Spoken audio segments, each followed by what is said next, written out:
مرد اور عورت یہ زندگی کی گاڑی کے دو پہیے ہیں جو ایک ساتھ چل رہے ہوتے ہیں. اس میں سے کسی ایک کی رفتار بھی اگر درست نہیں ہوگی اور کم ہوگی تو دوسرے کی رفتار متاثر ہوگی. تو بحیثیت والدین کے بچوں کی تربیت یا گھر کے ماحول کے لیے جو سب سے پہلا نقطہ ہے وہ یہ ہے کہ میاں بیوی کا آپس کا تعلق بڑا اچھا ہو. بچوں کی تربیت کا ابتدائی نقطہ یہ ہے کہ آپ میاں بیوی کا تعلق اچھا ہونا چاہیے. تو جب آپ یہ کہتے ہیں کہ مردوں پر ڈیپینڈنسی ہوتی ہے تو یاد رکھیے گا اس دنیا میں ہر ایک شخص دوسرے پر ڈیپینڈنٹ ہوتا ہے کسی نہ کسی حیثیت سے. تو اسی طرح مردوں کے بہت سے کام عورتوں پر ڈیپینڈنٹ ہوتے ہیں اور اسی طرح عورتوں کے بہت سے کام مردوں پر ہوتے ہیں. تو اللہ تعالیٰ نے اس کائنات کو اسی انداز سے تخلیق دیا ہے کہ ہر ایک دوسرے پر ڈیپینڈنٹ ہوتا ہے اور پھر یہ مل کر زندگی کی گاڑی آگے بڑھنا ہوتی ہے. تو ہم آپس کے تعلق کو مضبوط کرنے کی کوشش کریں. اس میں جتنا حسن آتا چلا جائے گا، جتنی خوبصورتی آتی چلی جائے گی، جتنی مضبوطی آتی چلی جائے گی، ہماری زندگی کے مقاصد اتنے احسن انداز سے آگے بڑھیں گے. تو یہی وجہ ہے کہ جب ہم زندگی کے مقاصد کو متعین کرتے ہیں، ان کرنے کی کا کام سر انجام دے رہے ہوں، تو وہاں پہ یہ بھی بڑا ضروری ہے کہ ہم ان نکات کو بھی سامنے رکھیں کہ کیا چیلنجز ہمیں درپیش ہیں اور ان کو کیسے دور کیا جا سکتا ہے. اب ایسے نہیں ہو سکتا کہ آپ ان سب چیزوں سے قطع نظر ہو کے اور ہر ایک سے تعلق توڑ کر یا اس کو خاطر میں نہ لا کر آپ اپنے پلانز میں آگے بڑھتے چلے جائیں. ایسا نہیں ہوتا ہے. جو پریکٹیکل اپروچ ہوتی ہے وہ یہی کہ آپ اپنے حالات کو سامنے رکھتے ہوئے چیزیں پلان کریں اور اپنی طرف سے کوشش کریں.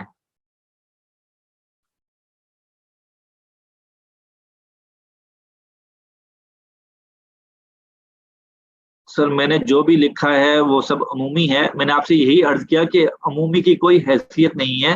کبھی بھی مقاصد عمومی نوعیت کے نہیں ہوتے ہیں. تو ہم یہ مقاصد کی بات کر رہے ہیں. آپ اپنے مقاصد کو اسپیسیفائی کریں، ان کو خصوص کی طرف لے کے جائیں اور اس انداز سے تحریر کریں کہ اس میں سے ایک ایک چیز کو کہ آپ ایویلیویٹ کر سکیں، آپ اس کو جانچ سکیں کہ آیا یہ چیز میں کر رہا ہوں یا نہیں کر رہا، یا کر رہی ہوں یا نہیں کر رہی.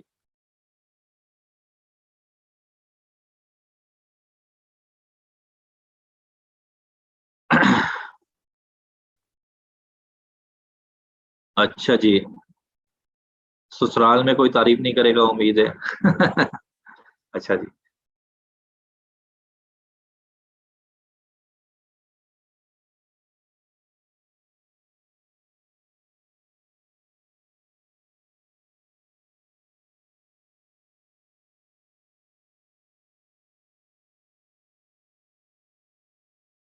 دیکھیں یہ ایک بہن جو فرما رہی ہے کہ اللہ کو راضی کر لو تو دنیا بھی اور آخرت بھی راضی ہو جائے گی.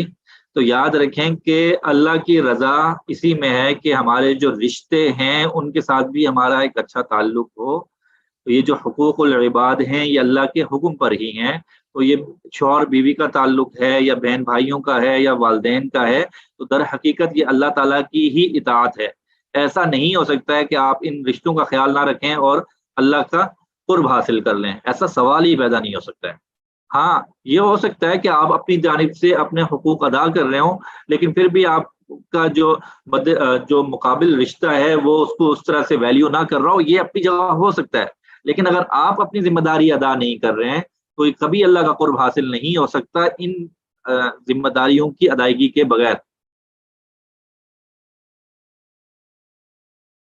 تو یہ بالکل کلیئر ہو جائیں پہلے فکری طور پر کہ اللہ کی رضا کس میں ہے. یہ کوئی ایسی بات نہیں ہے کہ اللہ کو راضی کر لیں باقی سب. یہ اللہ کی رضا ہی ہے. یہ رشتوں کی تکریم کرنا، ان کو معزز بنانا، ان کے حقوق کی ادائیگی، یہ اللہ کی رضا ہی ہے. ان کے بغیر اللہ کی رضا حاصل کیسے ہو سکتی ہے؟ تو اس میں بالکل کلیئر رہیں. اور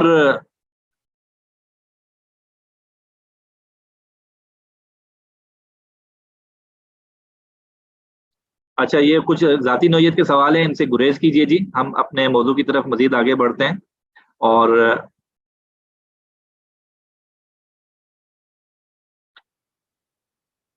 دوسرا سوال یہ ہے کہ آپ اپنے آپ کو پہچان، اس کا عنوان دیا ہے، ذرا یہ تحریر کریں